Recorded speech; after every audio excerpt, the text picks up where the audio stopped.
Do you know that there are 5 habits that are actually very damaging for your spine? The first is the sitting posture. So, as they say, sitting is the new smoking. So, nowadays, person who is having a sedentary job sits for more than 12 to 15 hours a day, and this is actually affecting the quality of your core muscles and it's affecting your posture. While sitting, there are certain things that we all make mistakes about. One is we don't maintain a good posture. We slide down the chair, we twist our back, we hunch forward on the desk. So all these bad postures can put extra stress on the strain. But even if you're maintaining a good posture, it is important to take frequent breaks. So we say that at least 45 minutes in an hour you sit down, you do your work, but minimum 10 to 15 minutes in an hour you should stand, you should walk.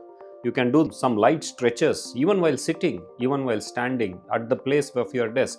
Many people have it nowadays, people who are sedentary jobs, where the imaging or the MRI or there is no structural cause for the back pain, but they still have soreness on their back by the end of the day. So it's very important to follow these rules. And the same thing applies to your neck also, something that we call as a tech neck syndrome. So whenever we bend our neck and the more we bend forward, the stress on the back muscles of the neck increases, the stress on the spine increases. And when we bend more than 45 degrees to look at our phone, so usually there is a weight is equivalent to around 20 to 22 kgs that is actually on the back of our neck. That is the amount of pressure or amount of stress that is falling on the neck. And if we maintain this position over a period of time, 2 years, 3 years, 5 years, maybe even 10 years later, these changes will start manifesting as spinal diseases. They manifest as multiple disorders. It may cause kyphosis of the spine, loss of normal curvature of the spine,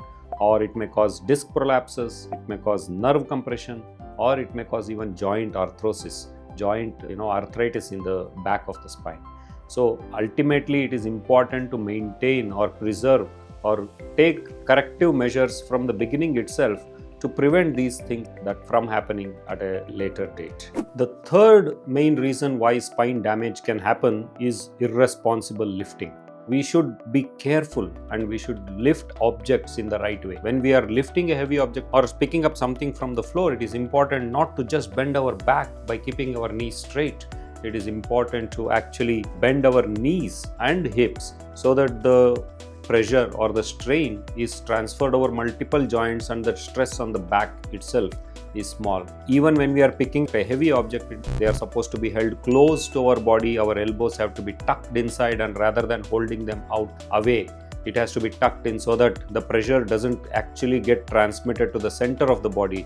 More pressure or more weight is held by our hands itself. Simple things like lifting your day-to-day bag, a laptop bag, incorrectly 1,000 times a year. And these can also cause some minor but cumulative damages to the spine. Make sure that your day-to-day activities are not adding to the small wear and tear changes as we become older. So it's important to take these precautions. Responsible lifting is what we say should be done.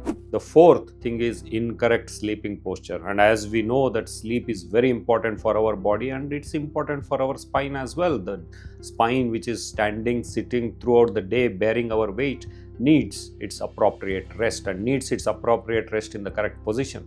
And that is why it is important to maintain a good sleeping position. The better position is to sleep on our back with a small pillow under the knees, or if you are a side sleeper, you can sleep on the side with a small pillow between the knees, between the legs, so that your spine is not curved. Type of the mattress, neither should it be too soft nor should it be too hard. So usually a medium soft firm mattress is something that is important to maintain the curvature of the spine and to prevent it from sagging down as you sleep in your very, very soft bed. It may feel comfortable, it's not a good posture for your spine. Many people are used to sleeping on their tummies on the back. For the lower back, it may not be much of an issue, but people who sleep on their tummies usually turn their neck completely sideways in order to sleep. So that is one of the reasons why more pressure can be there on the neck on a person who has a tummy sleeper rather than people who sleep on the side or on the back. Now the fifth one that could damage your spine may come as a surprise. It might be your shoes. So if our foot or if our shoes or if our footwear is incorrect, then probably the entire posture may change. You would have seen that people who wear very high heels, though it may look attractive, sometimes it is not a good position. The arch that develops after wearing a high heels is not actually a good position for the spine, and many people who wear high heels for a very long time usually develop some soreness in the lower back as well. The other thing is people who have some flat foot, their arches are not good. So in those cases also it is important to put some insoles to restore or maintain that foot arch, so that the rest of the body, the knees, the hips as well as the spine are maintained in the correct position. And so it is also important to take care of how you wear your footwear in order to protect your spine. Following all these 5 advices may seem too much, but don't try to be perfect from day one. One habit a day, actually you will be a better person later on. So try to fix one issue at a time, pick up one thing and then start following that particular precaution or particular advice or particular lifestyle modification. And then one after the other, your foundations are going to be strong and your spine pain is going to get better.